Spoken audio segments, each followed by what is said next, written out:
Ito yung reed valve, oh. Putol yan dito. Kaya ayaw mag-build up ng pressure.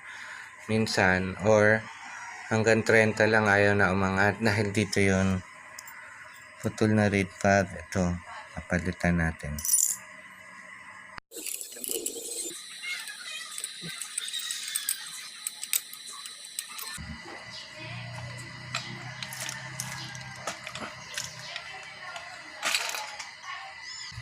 So, ang reed valve niya sa loob.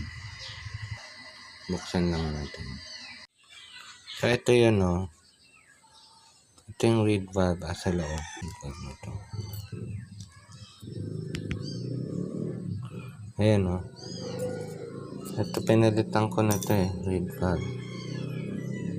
So, ano lang to, gawa sa paleta, hindi to yung dito sa loob yung reed valve. Yan yung nagpapapasok ng hangin dito sa piston. Ito yung piston.